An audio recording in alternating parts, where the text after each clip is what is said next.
అందరికీ శుభోదయం. ఈరోజు మల్పాక మడి వంటల్లో మరొక వంటకం చాలామంది తెలిసే ఉంటుంది, అయినప్పటికీ కూడా నేను చేసే ప్రయత్నం చేస్తున్నాను. ఏమిటంటే మెట్ట వంకాయ అంటారు, తెల్ల వంకాయ కూడా అనొచ్చు. ఈ తెల్ల వంకాయని మా ఇంట్లో చెట్టుకు కాసినటువంటి టమాటా కాయలు, అంటే అన్ని చోట్ల టమాటాలు చెట్టుకే కాస్తాయండి, కదా మా ఇంట్లో కాసింది కదా అని స్పెషల్గా చెప్తున్నాను నేను. ఈ వంకాయని టమాటాని కాల్చి పచ్చడి చేస్తానండి. మీరు ఉండదు నిజమే, కాల్చి పచ్చడి చేస్తాను. దీన్ని వంకాయ టమాటా బండ పచ్చడి అని అంటారు, పూర్వం అనేవారు. ఇప్పుడు నేను అదే ప్రక్రియ చేస్తూ ఉంటాను, చూస్తూ ఉండండి. చూసే ముందు నా ఛానల్ సబ్స్క్రైబ్ చేయండి, సపోర్ట్ చేయండి. మరి ఇంకెందుకు ఆలస్యం, చేసే వంటకాన్ని చూపిస్తూ ఉంటాను, చూస్తూ ఉండండి. ముందుగా చక్కగా ఈ వంకాయలు అంతా కూడా శుభ్రం చేసేసుకోండి. నూనె రాయాలని వాటికి, ఎందుకంటే పూర్వం పొయ్యి మీద కానీ కుంపట్లో కానీ కాల్చేవారు. ఇప్పుడు గ్యాస్ మీద కాబట్టి ఆ గ్యాస్ కూడా దాని మీద కూడా ఈ చట్టం అనేది ఉంటుంది, ఆ చట్టం మీద మనం కాల్చుకోవాలండి. ఆ చేసే విధానం అంతా కూడా మీకు చూపిస్తూ ఉంటాను, చూస్తూ ఉండండి. టమాటాలు కూడా శుభ్రంగా చాలా అద్భుతంగా వచ్చాయండి. మా ఇంట్లో ఒక డజన్ కాయలు కాసి ఇవి 3 కాయలు మాత్రమే. ఇలా వీటిని కూడా చక్కగా కడిగేసి నూనె రాసుకోవాలండి. ఇలా చక్కగా ఈ చిన్నది గ్రిప్ ఒకటి పెట్టుకునండి, దాని మీద ఈ వంకాయలు టమాటాలు కాల్చాలండి కదా. శుభ్రంగా కాలాలండి, శుభ్రంగా ఇలాగా నల్లగా కాల్చాలండి. కాల్చిన తర్వాత చల్లారుతాయి, చల్లారిన తర్వాత శుభ్రంగా ఒలిచేసి చేసే ప్రక్రియ చూపిస్తాను, చూస్తూ ఉండండి. ఇప్పుడు కాల్చినటువంటి వంకాయల్ని టమాటాలని శుభ్రంగా ఆ నల్లగా కాలినటువంటి మొత్తం అంతా ఒలిచేసి ఇలాగ పుచ్చులవి లేకుండా చూసుకోవాలండి. కొన్ని వంకాయలు పుచ్చులవి పురుగులు ఉంటాయి, అవి లేకుండా శుభ్రంగా ఇలా విడగొట్టి చూసుకోవాలి. అయిన తర్వాత దీనికి కావాల్సినటువంటి ఒక 5 పచ్చిమిరపకాయలండి ఇలా ముక్కలు చేసుకుని ముందుగా చిన్న రోట్లో దంచుతూ ఉండాలి. దంచేటప్పుడు మొహం మీద పడుతూ ఉంటుంది, చూసుకోండి. ఎందుకంటే మంట పడితే ఎవరు తొడవరో మనమే తుడుచుకోవాలి.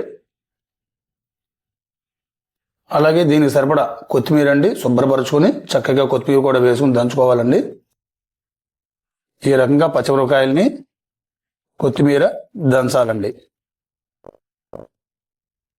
టమాటోలో పులుపు ఉంటుందండి, అయినప్పటికీ కూడా ఒక చిటికెడు చింతపండు వేసుకుంటే చాలా రుచిగా ఉంటుంది. ఈ చింతపండు కూడా వేసుకుని దంచుతున్నాను అన్నమాట. అలాగే ఈ పచ్చడికి సరిపడినంత ఉప్పు కూడా వేస్తున్నానండి. ఇలాగా చక్కగా చిన్న చిన్న రోట్లలో కానీ మూగుట్లో కానీ చేసుకుంటానండి. పచ్చడి చాలా అద్భుతంగా ఉంటుంది, ఆరోగ్యంగా ఉంటుంది. ఈ బండ పచ్చడి, వంకాయ బండ పచ్చడి చూసారు కదండి. ఈ రకంగా కచ్చాపచ్చి కింద నూరుకోవాలి, బాగా మెత్తగా నూరకూడదు.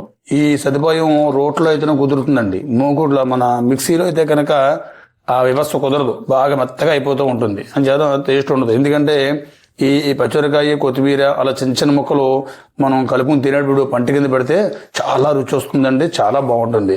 చాలా మంది ఈ పచ్చిమిరపకాయ ముక్కల్ని కొత్తిమీర కూడా వేగించేస్తారు, వేగించి వేసుకుంటూ ఉంటారు. కానీ పచ్చిగా వేస్తేనే ఆ పచ్చి వాసన బాగుంటుంది.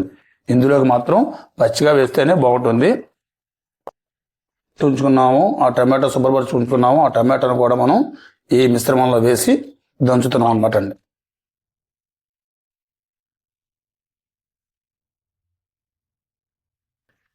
ఈ వంకాయని శుభ్రం చేసుకుని ఉన్నటువంటిది కాల్చి శుభ్రంగా పురుగులు పుచ్చులు లేకుండా చూసుకున్నటువంటి వంకాయని కూడా మనం ఇందులో వేసుకుని శుభ్రంగా దంచుతూ ఉండాలండి. ఇలా శుభ్రంగా బండతోటి దంచుకోవాలండి. బండతో చేస్తారు కాబట్టి బండ పచ్చడి అంటారు దీన్ని. ఏదైతే మనం శుభ్రంగా ఈ టమాటాలు, మెట్ట వంకాయ అంటే తెల్ల వంకాయ, కొత్తిమీర, పచ్చిమిరపకాయ, చిటికెడు చింతపండు, ఉప్పు వేసుకుని మనం శుభ్రంగా దీన్ని అంతా కూడా మనం రోట్లో వేసుకుని చక్కగా ఇలా కచ్చాపిచ్చి కింద నూరు కొంచెం ఉంచుకున్నాము. ఇప్పుడు దీంట్లో అద్భుతమైనటువంటి రుచి రావాలి అంటే మనం తగినంత పోపు పెట్టుకుని, ఇంగు వేసిన పోపు పెట్టుకుంటే చాలా బాగుంటుందండి. ఇది చూస్తూ ఉండండి. ఇప్పుడు ఇందులోకి ఒక చుక్క చెంచాడు నూనె వేసుకోవాలండి, చెంచాడు మినపప్పు, ఒక పావు చెంచా ఆవాలు, ఒక చిటికెడు జీలకర్ర, ఒక చెంచాడు ఇంగువ శుభ్రంగా వేగించాలండి. ఇలాగా పోపు వేగించాలి. పప్పు నూనెతో పోపు పెట్టుకుంటే చాలా బలంగా ఉంటుంది, రుచిగా కూడా ఉంటుంది.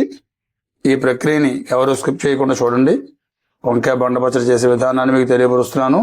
కేవలం మలపాక యూట్యూబ్ ఛానల్లో మీ మలపాక మడి వంటల్లో చూస్తూ ఉండండి. ఇలా శుభ్రంగా వేగించిన పోపుని ఇందులో వేసేయాలండి. త్వరగా ఇలా కలపాలండి. కలిపిన తర్వాత చూసారు కదా, ఇప్పుడే మా గృహలక్ష్మి మడిగా కుక్కర్ పెట్టింది. ఇప్పుడు ఆ కుక్కరు అయిపోయిన తర్వాత, కుక్కర్ చల్లారిన తర్వాత మహానైవేద్యం పెట్టుకోవడం.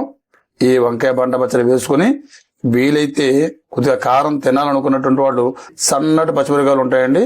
ఆ సన్నటి పచ్చిమిరకాయలు ఏం చేస్తారంటే శుభ్రంగా కడిగేసి మీరు భోజనం చేసేటప్పుడు కుడి చేతి పక్కన పెట్టుకోండి. కుడి చేతి పక్కన పెట్టుకుని చక్కగా అన్నం పెట్టుకుని ఈ పచ్చడి వేసుకుని నూనె చొక్కేసి కలుపుకొని, ఈ కారం చాలకపోతే కనుక ఆ సన్నటి పచ్చిమిరకాయలు ముద్దకి ఒక్కొక్క చిన్న ముక్క కరుక్కుని నవ్వులతో తింటూ ఉంటే ఈ బండ పచ్చడిలో ఉండేటువంటి పచ్చిమిరకాయ తొక్కలు ఆ పచ్చిమిరకాయ పంటి కింద పడి ఎంత రుచిగా ఉంటుందో, ఎంత తినాలనిపిస్తుందో. ఈ పచ్చడి అన్నంతో కూడా ఒక్కళ్ళే తినేంత ఆకలి వేసేస్తుంది. కారం ఆకలిని ప్రేరేపిస్తూ ఉంటుంది, పెంచుతూ ఉంటుంది. తీపి తిన్నాం అనుకోండి ఆకలిని చంపేస్తూ ఉంటుంది. మరెందుకు ఆలస్యం, మీ మలిపాక మడి వంటల్లో వంకాయ టమాటా కలిపినటువంటి బండ పచ్చడి తయారు చేశాను. ఈ రోజు మీరందరూ కూడా నా వీడియో చూసి ఇలాగే తయారు చేసుకుని మీరందరూ తిని ఆ ఒక అనుభూతిని కామెంట్ రూపంలో తెలియపరచండి. ఈ మలపాక సుబ్రహ్మణ్య శర్మ, ధన్యవాదాలు.